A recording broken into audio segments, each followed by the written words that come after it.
I'll start this off by saying this isn't a call-out video. This is a stop blaming yourself type video because there's a lot of advice out there that will have people thinking that they're not great at plants, and I just don't think that's okay.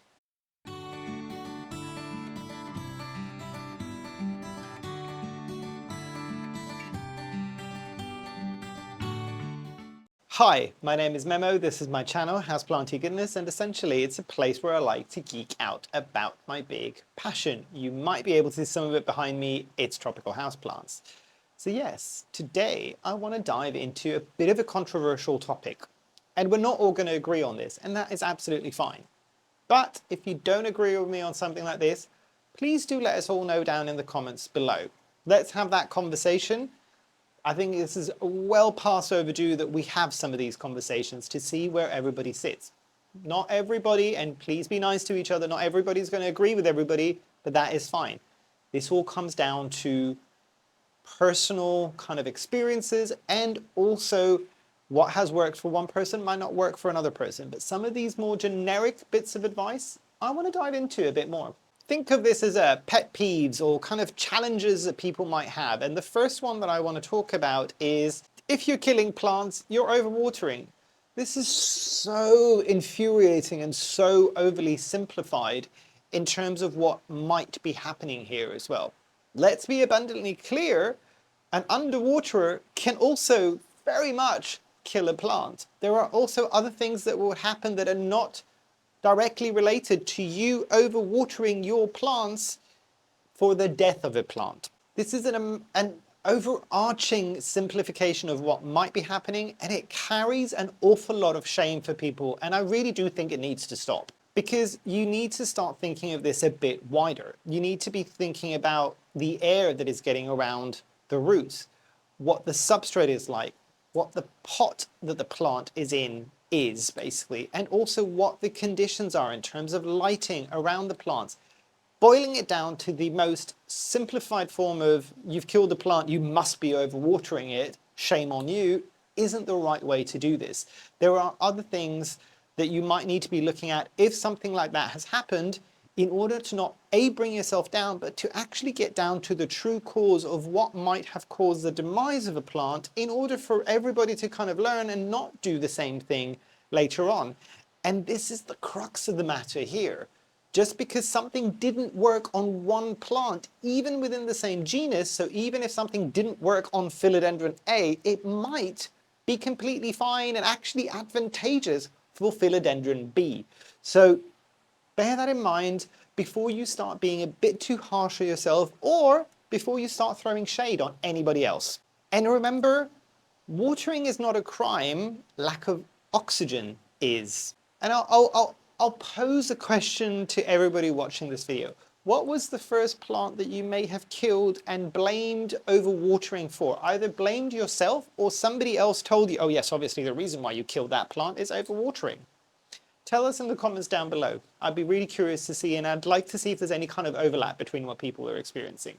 How about another big one? Bright indirect light without any form of context. I know, and I know you probably expected this one to be on the list, but this is this is up there with we all need oxygen to survive, and it's just like, I'm gonna need a bit more than just the oxygen, and that's oversimplifying things or even not making it like specific enough. So obviously bright indirect light might mean one thing to one person, another thing to another person. This is the reason why so many content creators might, and actually people out there when they're trying to describe it, struggle so much to describe it when it works well, and also why it doesn't always work on one plant, then it works on another plant, and it's so let me give you, without going into too much of a geeky kind of like tirade here, if you think of light as a number from say 1 to 100, yeah? There's proper light measurements that if you're into that kind of form of science and kind of looking at the light levels and all these things, you'll know, and there's different metrics. I don't want to bog everybody down on this one. 1 to 100. Bright indirect light might be somewhere between say 70 and 100. That's still a big range, because one plant might need light at 77 to be 100% happy. Another plant might need bright indirect light at 95 to be happy. you can see that that doesn't actually, somebody saying bright indirect light, it's just like, okay, well, where? Where on that 70 to 100 mark does this sit? Or actually, what even is 70 to 100? So it can be very, very challenging. And this is by far one of the ones that has caused universal confusion, mainly because it also exists on a lot of the plant labels. When you're first starting off, the one thing that you keep seeing is, give this plant bright indirect light. Okay, what does that mean? Gee, thanks. At best, it is vague advice. It's stemming from a point of wanting to help. I understand that it's not anybody or any bit of advice that's coming across to make your life difficult or to trip you up, but it is vague enough advice that also does lead to self-doubt. It's just like, is this bright indirect light? Is this too much bright indirect light? Is this bright light or is this medium light? I don't understand. So it's very contextual, and I think, and I know it's a big topic that we probably all need to unpack. We need to get better at how do we distinguish that? How do we make it easy? Because it's something that starts off a lot of the times when you're first starting off and you're still confused. And I know people that have been doing this for years and they're not anywhere near being classed as beginners anymore. And bright indirect light still to this day, hundreds of plants later, still confuses them. So do not worry, you are not the only one. But a question to everybody out there, that's specific to this little pet peeve that I have. What does bright indirect light, the way that you might understand it, mean in your house specifically? And don't even get me started on the fact that a lot of people are just like, oh, just put it close to, like, I know this is, and I've done this as well, because sometimes it's the easiest way of trying to explain something with giving a bit more context rather than just saying 70 to 100, we're talking about before. You try to give a bit more, but you just like put it near a south-facing window and pull it slightly back. What does slightly back mean? Slightly back might be a meter, it might be 10 meters. Like, it depends on how and where people are looking at it. Don't even get me started on the fact that that is very northern hemisphere specific. It does not apply to the southern hemisphere, and there are people growing tropical plants in the southern hemisphere as well as in, like. And how about scheduled based watering almost being considered morally wrong at this point? Yeah, and again, I'll bring myself into this. I have kind of always tried to explain to people that maybe don't water on a schedule. However, and this is why I love getting comments from everybody as well, because if you don't get feedback from people saying, you know what, I kind of agree with you, but actually in my experience this has been different, because otherwise we're all living in our own little echo chamber. If all you hear is people agreeing with you, that's also not great, because I need to grow within my kind of plant experience as much as everybody else does as well. And it's good to kind of take that step back and just go, actually, you know what? If it works for you, great. Keep doing it. Like, it is one of those things. So there's a lot of shame, especially when you're starting to get more heavily into plants, that comes along the ways of, if you and I know people that kind of whisper it in the corner going, I still water weekly. I just do it on a Sunday. But at the end of the day, if it works for you, if it hasn't killed all your plants and it fits your schedule, great. Because everybody's conditions, environment, and the care that they can give to their plants, and more specifically, their plants, the type of plant, the genus of a plant, the species of a plant, or the plant that has also acclimated to their space and their care and their conditions, might be entirely fine with just going, you know what? I just get watered once a week. I get watered on a Sunday, basically. And it's fine. And don't get me wrong, and this is the thing, that schedules aren't always the inherent evil that people think it can be. For me, I prefer to do it in the sense of I use the schedule to check rather than just automatically water, and I also adjust between the spring and summer. But not everybody's going to be able to do this, and also it's not going to be as important to everybody. But if you look at it from a more balanced point of view, if you're first starting off or even later on in your kind of planty journey, a schedule is a good starting point. It gets you into that kind of notion that these are living things and you will need to frequently care for them, even if it just means watering them. And it gets people into that mindset. Later on, when they discover that maybe plants this specific philodendron does not like to be watered every 7 days, but it actually prefers to be done every 2 weeks. Great, they can adjust from that, but the schedule is still going to be that starting point. And I think we collectively need to stop shaming people. There's a difference between generally kind of advising somebody and just kind of saying, you know what, maybe try this. It still kind of fits in what you're doing, but maybe try this as a next step, rather than just going, no, absolutely wrong. How dare you do plant watering on a schedule? And remember, environment here matters the most. The same thing goes in terms of like how you might care for a plant. So I am in a conservatory in the UK. High humidity can be really hot in the summer, can be really cool in the winter. This is going to be entirely different, and even if I am watering on a schedule, it's going to be entirely different to what I'm experiencing here, also as a self-proclaimed overwaterer, versus somebody who is growing in a house, in a warm, sunny location. I'll take like back home where my parents are in Greece, and they're an underwaterer, for example. Vastly different. And if we were both watering on schedules, our schedules will probably be vastly different, because one set of conditions, another set of conditions. The schedule is going to be different. So always, always, always, and this will be a little tip that I have for everybody, if you're first starting off and you're looking at labels, if it has the thing, because it will have the bright indirect light, and it will also say water every week, adjust it to, if you're going to start on a schedule, adjust it to where you are. As long as you can make that inference, or maybe even start on the weekly that it tells you, but then adjust accordingly. Like if you're in a very warm place, once a week might not be enough. Or if you're in a very dark, cool place, once a week might be way too much. Just pull it back and flip it down. And you can see what I mean. Scheduled watering can be a good starting point. And then you can adjust. And I'll open this up to everybody else. So are you team schedule?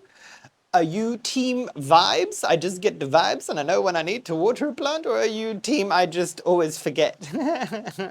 Let us all know down below. The next big one is that repotting is sometimes mentioned as a miracle cure. And it doesn't always tend to be.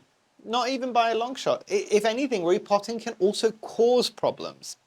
And this is not me trying to panic people that are just starting off, just kind of going, but I thought I needed to do repotting, and now you're saying don't do repotting. It's a bit more nuanced than that, but if you've been in this long enough, you'll get this kind of notion that there's a point where it's such a flippant little kind of comment that people make, and it's just like, oh, it's fine, you just need to repot that, and it will bounce back, it'll be fine. And sometimes, yes. However, people tend to forget to kind of mention, especially if you're first starting off, that sometimes there's a repotting stress that happens to the plants. That's a major, major thing that is changing about the plants, because we need to remember, and I can't put this in a more kind of human and black and white way either. Think of your plants and think of the way that they would be growing naturally out in their habitat. I am a plant, I am growing in this one specific spot in the Amazon forest. When am I ever gonna get somebody coming in, digging me up, or I'm gonna plant, I can't dig myself up and move to that location because that soil is better, or that light level is better, or like those conditions are better. It will stress out your plant, and it is entirely normal. It makes sense because it's something that is, I mean, growing plants that are meant to be out in nature in a household condition is unnatural in itself. Doing something like that is even more so. So it will cause some stress to your plants, and that is something that you need to remember.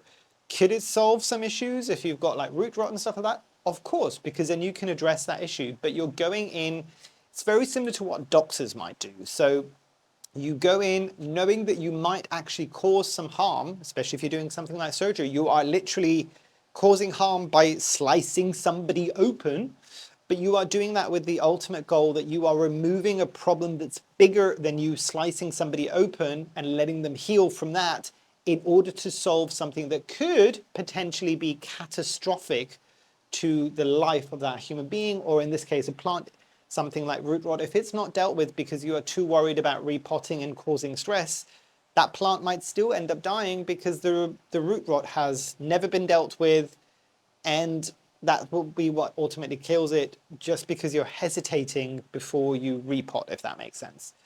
But at the same time, just assuming that something is struggling and if I just give it a repot, it will instantly be 100% better. No, it does happen sometimes. It does happen sometimes. And sometimes some plants just might not react to things. And it's specific to the plant sometimes, even more so than just the species or the genus.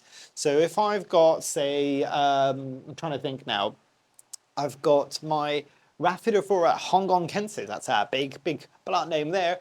But say I've got that and I repot it and it does absolutely fine for me from day one. Somebody else might have their Rhaphidophora hongkongensis and they do exactly the same thing and it just throws an almighty wobbly. It can be really specific to that, if that makes sense.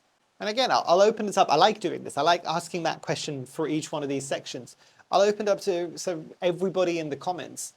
What is the one plant that literally threw a wobbly for you when you repotted it? That really, really did not appreciate it. It's just like, what have you done? I was comfortable there. Why have you moved me? Let us all know down below. This is a big one. And this is one that I think we need to start talking a bit more. The notion of rare plants burning people out. And I know we've come a long way in the last few years based on the craziness that was happening during the pandemic, during 2020, when everybody was doing this, and there was reasons that that was all happening. But I'm still seeing people with burnout because of the rare plant situation. But there's things that never really get discussed too much. This kind of rarity doesn't mean resilience a lot of the time. If anything, it means less resilient, because there's a difference between growing something like a golden pothos, the ultimate example of a very commonly found houseplant that has been grown commercially and also grown in household conditions for several decades at this point. And there's been minor adjustments that the growers have been doing over the years. And don't get me wrong, it's a very tenacious and kind of easy plant to grow with. But I would imagine when it first came to the market as a whole, the growers or the people selling this plant had to do some educating to the people because they've never ever seen a pothos at that point before, or how to grow an epipremnum aureum. Or also over the decades, minor adjustments that they might have done to kind of hybridize different forms of the same plant, or actually not even hybridize, kind of cultivar selection, if that makes sense. So if I've got 100 golden pothos, but one or two of them are much more resilient to lower light levels or being overwatered, I will choose those plants to then grow more of those plants over X amount of months, years, because I know that those are going to be more resilient. And what happens is 20, 30 years down the line, the only version of the plants that we all have started from those two resilient plants. Does that make sense? What does not happen with rare plants, if they've not been on the market for too long, because again, rare doesn't always mean rare in nature. It just means that it's not come onto the market before, or if it had, it was years ago and there's not that many of them. But again, there is that to remember, is that they're not more resilient because they've not had decades of people buying them, growing them, all of these things to make them resilient to our conditions. So a lot of the times when you're getting a rare plant and it doesn't make it in your space, it wasn't necessarily doomed from the start, but you were on a back foot from day one and you didn't even realize it, because at the end of the day, remember that the example that I was giving before, if that one plant, the one that you want, only grows in 100, and I've talked to a lot of botanists that are actually out in the field, there are some of these plants that literally will grow in the space of 1 kilometer, half a kilometer of very specific rainforest at very specific altitude, and they grow literally nowhere else in the world, that plant's going to have very specific growing conditions in order for it to survive. Because otherwise, if it didn't, if it was a lot more flexible and it wasn't quite so rigid in what it needed, it would have spread, or it would have ended up becoming something that grew in other parts of even the same forest or even different parts of the world. Do you see what I mean? They're not going to be as forgiving or as resilient. And then that kind of comes in hand with kind of the stress that you might get with some of these rarer plants, especially if you're still spending large amounts of money with them, is, are you actually getting any enjoyment from it? Because again, and I'm not comparing to what it was like during the pandemic where people were doing this to maybe supplement their income because they might have been struggling financially, they weren't able to go to work. That's a different story altogether. And that's when we saw the overinflation of prices. But at this point in time, if you buying a stupidly expensive plant will give you joy just in a moment, and just so you can kind of do the keeping up with the Joneses, and I need to have the next thing, and the FOMO of it all, and the fear of missing out of it all, and all of that's going to do is cause you stress. And I can talk from personal experience for this, and I'll give you a very extreme experience, which is laughable now because this plant is really not that expensive or even difficult to find these days. A Monstera alba. I remember when I first got my first cutting, I didn't sleep for days before I went to pick up the plant because I was already hyping myself up and anxiety and just like, how am I going to do this to work? And like weeks later, it would stress me out because I'm just like, I can't kill this plant. And this plant was so expensive and I can't replace it easily. And like, there's not that many, even if it did die and I had the money to buy it and I can't find it, like, I thought we were all doing this to have fun. This does not sound like fun to me or probably anybody else. So we need to take a step back and look at it realistically. And as I said, a lot of people have already started to do this, and I'm really super glad about that. And the question that I have for all of you, have you ever bought a plant? Doesn't necessarily have to be a rare one, and realized very quickly after you got it is that you're really not enjoying it, or you didn't really ever want to care for it. It's that FOMO thing, and it's just a bit like, did you just get that plant because you saw other people having it and you just thought, but I must have it too. The example of the Pokemon collecting cards is too strong on this one. And then realize really quickly and just like, why did I get this plant? I'll give you I'll give you my example, and it's behind there. I'm surprised it's still surviving, and I know for a lot of people it's an issue. The Milano Crisis. The other one is, and again, it's kind of growing okay, the Queen Anthurium. Both of these plants were plants that I never really connected with. And I was just like, everybody's growing it, everybody was going crazy about these plants, and I'm just like, oh, I guess I could give them a try. Guess what never happened? I still never really fell in love with either one of those plants because it never did it for me to begin with. All I did was do what everybody else was doing and just purchase the plant because everybody else. I'm not saying that there's not people out there that truly enjoyed those plants or it grew well for them and all of these things. I'm just saying for me, I should have maybe stuck to my guns and just gone, you know what, I never really liked it, I'm not getting it. Why would I get it? And the big final one is pest, shame, and secrecy. Is anybody surprised that this is on the list?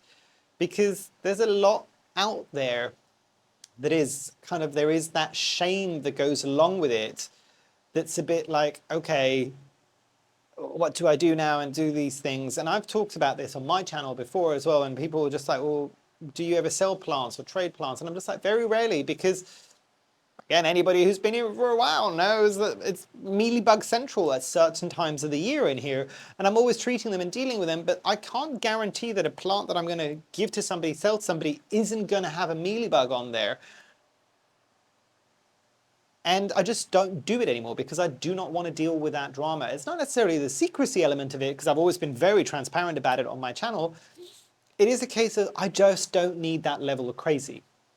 I really don't, because, and I will say this for the people right at the back, pests are not a failure. They are, say it with me, an inevitability. It will happen. I am really sorry to burst everybody's bubble on this one, and this might be one of the most controversial things I'm going to say on this video, because I know a lot of people have said on several videos that it's like, I don't have pests. Good. I am super proud of you. Do not for a moment assume, and I'm doing my own assumptions here, do not for a moment assume that that will always be the case. Because you need to remember, pests are there in nature as well. The difference between pests in a household condition versus the pests in nature is, by and large, we do not have pest predators happening naturally in the household. And don't get me started on the unfairness of the fact that you can get pests in a household condition that just happen, but you can't guess they're predators that just happen. let's have a cosmic level of karmic joke there, basically, on that one. But it's an inevitability. It's going to happen. There shouldn't be any shame with it. You're treating your plants because you want to make sure that the plants aren't stressed and you want to make sure that it doesn't take over your entire collection. But it's not a shame. It happens. Some of the biggest growers out there, I cannot tell you because I see so many different conversations within this little part of the world, but how many people have invariably, even with the most trusted sellers, growers, anything like that, and they've just gone, oh, I've had a pest, and it's almost like this shame, and I had to send it back, and it had pests, and I'm just like, most of these businesses, most, will appreciate that that's an inevitability, that they can do everything right, and they can use pesticides to the nth degree for some of these plants, which is hysterical considering that the people that will whinge about finding pests on their plants are also the people that are just like, oh, please don't harm the bees. The plant that you're buying from that one seller that has never come to you with pests, yes, they have got integrated pest management systems, which means that there might be pesticides, there might be beneficial insects, there might be a whole bunch of different things. I can guarantee you, I have seen this in growers. They are still using chemicals. You know, the chemicals that you don't want, and you're very proud of the fact that your plant that you just bought does not have pests. Guess what? So try not to throw shade. It will happen invariably. And also these businesses, as long as they're good businesses and you tell them, look, I found a pest, can I send it back to you? These are the pictures. They'll either give you refunds or they'll send you a replacement plant, because even they know that they cannot control it fully. We are not growing these things in bubbles at the end of the day. They are still growing naturally. These things will happen. There shouldn't be any shame about it, and it will happen invariably. It's the same thing, bringing it into human terms. It's like saying, being very proud because I have got to I'm not going to even go something super extreme. I'm 12, 14, 15, and I have got to this stage of my life and I have never once had a flu or a cold. And everybody's going to look at you a bit weirdly going, how the hell did you manage that? But also, yes, it's something to be proud of, but it's also one of those things you can't just sit there going, you're all disgusting for getting flus and colds. Do you understand the hilarity of this now, when I put it like that? Because it's going to happen at some point. Unless you are living in a fully insulated bubble, and even then there are risks if they get a tear in the bubble. Do you see what I mean? Some of these things are just going to happen. We need to be kinder to ourselves and everybody around us, because ultimately that's what happens. Plants will get pests. You can deal with the pests. It's fine. It's part of the hobby, and it doesn't need to be the dirty little secret that people whisper about behind closed doors. You know what I mean? It's one of those things. And this is one that I'm sure somebody will have an opinion on in terms of a question. What pests traumatized you the most? And I will say, I am expecting a few thrip stories on here, but unsurprising, or surprisingly actually over the years, thrips are not always the one thing that will eke most people out. It does for a lot of people, and it does cause a lot of people to twitch in the corners, but there are different pests that cause different traumas to different people. Let's all know down below if you want to share. If it's not too traumatic, I understand. But yeah, sorry. It felt like a very ranty video, but I haven't done a very, very ranty video in a while, and it's nice. I kind of get it off my chest, and hopefully you will do the same. Please, please. Trust me, very cathartic. It's nice now that we're in the holidays, before we get to the celebration and we change a new year. Get rid of all that toxic thoughts. Down in the comments below. Oh my God, my comments are going to be a circus. But actually, you know what? It's over the holidays. I cannot. To be fair to all of you, all usually very good and polite to each other, which is always really, really sweet. But these are things that we need to talk about. These are controversial topics, at least in my opinion. They're the watering schedule, the shame about pests, the rare plants, and the burnout that happens. So all of these things are things that we're going into 2026, everybody.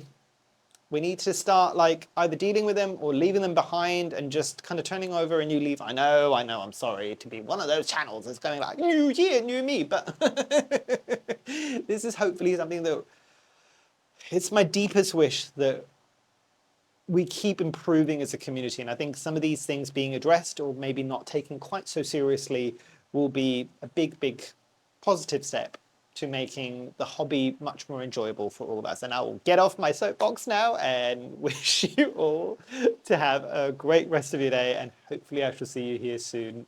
Thank you. Bye.